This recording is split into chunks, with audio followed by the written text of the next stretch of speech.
It is the one and only Guv from Catalyst Entertainment. Welcome to the show, bro.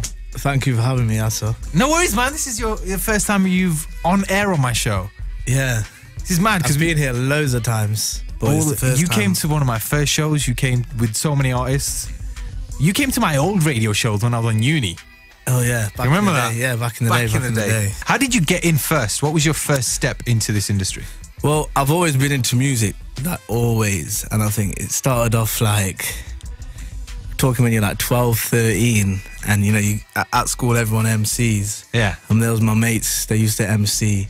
And I was more interested in making business cards, getting the tunes on like pirate radio and getting a little photo shoot on your phone and putting it on Word art. I was more interested in that and just pushing it rather than like obviously I was interested in music, so I couldn't MC, do you know what I mean? So I was like, I'd leave that to you guys. But what I could, like, I knew a lot of people, so I knew I'd speak to people and kind of push music out there. Yeah. So like I remember being at home, like cutting out like CD covers and stuff like that. Mum's looking at me like, you're nuts, mate. What are you doing? But yes, that's always been me. Just went to uni, and then from there is really kind of where we took it with the events. I started putting on loads of like raves in different genres, meeting DJs from all over, whether it was a house rave, whether it was an urban event. You know, I was putting artists like Klepto Conan on back in the day. Double, I put on Double in like 20. Wow. Put on Double in like 2011. That's where I first met Double. Wow. Yeah, so it was... Yeah, you used to have quite a few. You used to have like student raves. You've had like an international rave once. Do you remember that one? Yeah. Like, international students. Where was it again? What was that place? Barracoa. Yeah, shout out Simon. Barracoa. Wow. Wow. Yeah. I remember that. So from there, what was like, who was your first artist that you looked after and you thought, I'm taking it serious now? My first artist was Lippy. Wow. Formerly known as Lypical, the beatboxer. Yeah. I met him at uni and kind of, I didn't meet him through music. I just met him like, I think he was out somewhere. Yeah. But I'd heard of him because I'd seen his videos on YouTube. He did a lot as a beatboxer. Yeah, he did Only a lot. being like 15, he was like one of the best in the country. He was top of the game, and you know, he's from Nottingham, which is next door to Derby, and it was just like, I was just intrigued really about his world because he's doing shows with crazy people. And obviously I was putting raves on, and I was just like, I just wanted to see it from his perspective. And then, yeah, so I started managing his beatboxing bookings. Wow. Yeah, that's kind of how I started. And then Don't Get Lippy days. Yeah, literally managing his beatboxing bookings and, you know, set up an email address. You know, just little things like that. So you're basically the guy that comes in and lets the creative be creative, and you take care of the rest of it. You take care of everything, and you guide them, and you sort of nurturing them to where they want to go. Yeah, and you've got to respect the artist's creativity as well. Yeah. And you've got to kind of marinate that into any campaign or any work or branding that you do. Let's talk about the relationship between you and an artist. You've got loads of different ones.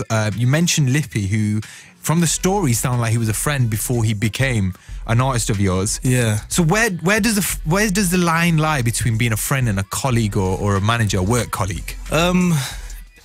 It is really hard to, you can't really differentiate it. If you want to have a great relationship and guide an artist to the top, you have to become really close with them. Yeah. It's impossible not to. You can't have a corporate relationship. Like, that's what I believe. This is based on myself and how I've kind of worked with my artists. They do kind of become like your best friend. You know them inside out. Yeah. How they like working, what conditions they like working, how they're feeling.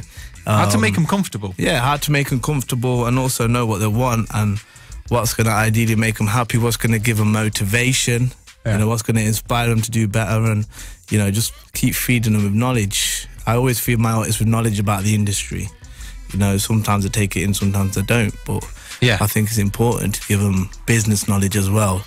Yeah. So they know the kind of magnitude of what they're doing and, you know, how many sales, how many streams, etc. It's good to kind of reinforce these figures because they're like, just motivation as well. Yeah, of course it is. Motivation. Let's talk about Mist. He's an artist that, you know, when it comes to social media, it does seem like you two are very close. You're always in each other's Snapchats, always mentioning you or something. So the love there is quite strong. How did that start off? How did you become Mist's manager? Well, it was after he dropped a freestyle, and then I think he just dropped his first tune, Sick Made, and it was my little cousin came up to me and he was playing his songs and he was like, "This guy's sick." And then I heard it in my barber shop. Yeah, and I heard it in my barber shop, and everyone was telling me about Miss, and then I wasn't taking it in, and then I remember WhatsApping somebody, and I seen their status on WhatsApp was one of his lyrics as well. I was like, wow. Then I was like, all these signs. So I really checked him out, and I thought, no, this guy he's the waviest, and he's got it. Yeah, like I just thought he was sick, and it's so unique, you know. And I could just already, because obviously I'm from the Midlands, he's from the Midlands. Like the buzz, the streets was kind of getting there, and kind of I just thought, you know, we need to guide this properly and let it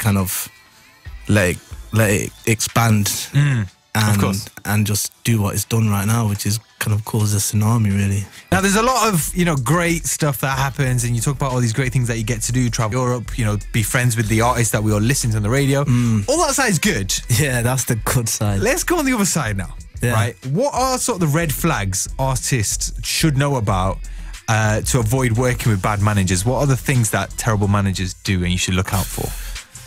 Be honest with me. Be fully honest with me. You know, it's hard to say because I don't really know any managers I know or I associate myself with. They're not terrible managers because I wouldn't really associate myself with them. But bad management is a manager who goes for the money straight away. Someone who's just, you know, main focus is trying to ship you out to labels and do this and make you, you know, anyone who puts you in a position where you're doing something as an artist which you don't feel comfortable doing, or you don't want to do, or you know in your heart it's not right. But do you know what I mean? Yeah.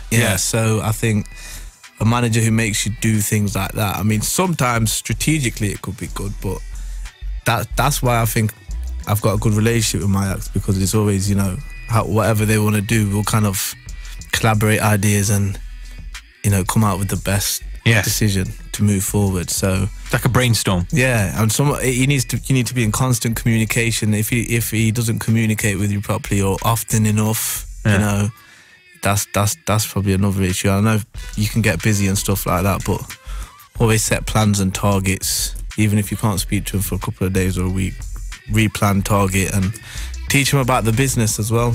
Yeah, let them learn. Everything you take in, let them take in as well. Okay. I think that's very important. Oh, brilliant, man. Well, thank you so much for hanging out with us, man. It's been a lot of fun. It's been quite informal as well. There's a lot of